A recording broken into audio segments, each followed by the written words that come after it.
Analogue dairy પદાર્થો પર પ્રતિબંધ અંગે નાયબ મુખ્યમંત્રીનું નિવેદન. હાનિકારક પદાર્થોનો વેપલો બંધ કરવા ટાસ્ક ફોર્સની કરાશે રચના. તપાસ, સેમ્પલિંગ અને દરોડાની કાર્યવાહી વધુ અસરકારક બનાવાશે. નાગરિકોના આરોગ્યની સુરક્ષા એ સર્વોચ્ચ પ્રાથમિકતા હોવાનો ભર્યો હુંકાર.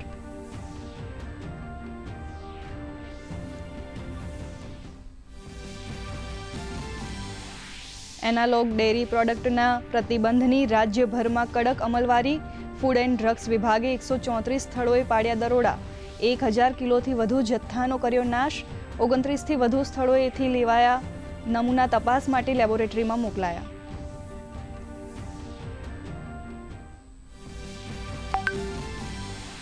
એંસીમાં સ્વાતંત્ર્ય પર્વ નિમિત્તે રાજ્યભરમાં 70 લાખથી વધુ ઘરો પર લહેરાશે તિરંગો. 9થી 17 ઓગસ્ટ દરમિયાન વિવિધ રાષ્ટ્રભક્તિના કાર્યક્રમોનું કરાશે આયોજન. 10 ઓગસ્ટથી તિરંગા યાત્રાનો રાજ્યવ્યાપી પ્રારંભ. 14મી ઓગસ્ટે વિભાજન વિભીષિકા દિવસ નિમિત્તે જિલ્લા સ્તરે વિશેષ કાર્યક્રમોની શૃંખલા. ડ્રગ્સ માફિયાઓ વિરુદ્ધ ગુજરાત પોલીસનો આક્રમક પ્રહાર. કચ્છના કુખ્યાત પેડલર પિન્ટુ યાદવની 22 લાખથી વધુ રકમની સંપત્તિ કરી જપ્ત. ડ્રગ પેડલર્સની આર્થિક કમર તોડવા સફેમા હેઠળ મિલકત જપ્ત કરવાની રાજ્ય પોલીસની પ્રથમ અને સીમાચિહ્નરૂપી કાર્યવાહી.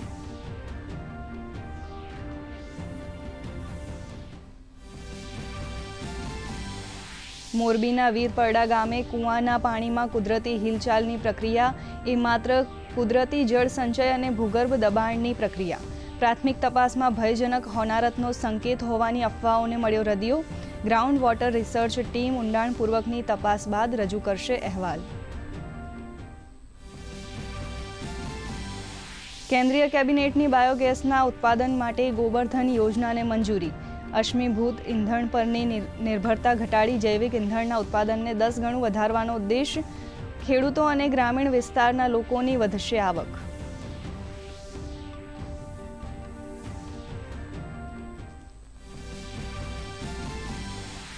ચોમાસુ સત્રના 14મા દિવસે સંસદના બંને ગૃહોની કામગીરી આવતીકાલ સુધી સ્થગિત. મોટા ડિજિટલ એમડીઆર ચાર્જ સંબંધી બિલ લોકસભામાંથી પસાર. વિદેશી રોકાણ અને આત્મનિર્ભર ભારત અભિયાનને મળશે પ્રોત્સાહન.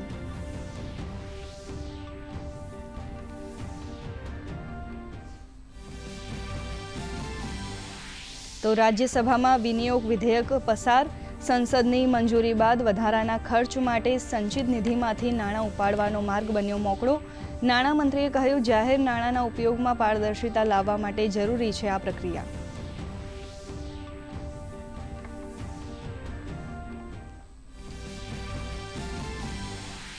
રાજ્યમાં ફરી જામશે વરસાદી માહોલ. આગામી 48 કલાક બાદ સાબરકાંઠા અને અરવલ્લીમાં ભારે વરસાદનું યલો એલર્ટ જાહેર. 9 ઓગસ્ટે સમગ્ર ઉત્તર ગુજરાતમાં ભારે વરસાદની વકી. ભારે પવનની શક્યતાઓને પગલે માછીમારોને દરિયો ન ખેડવા સૂચના.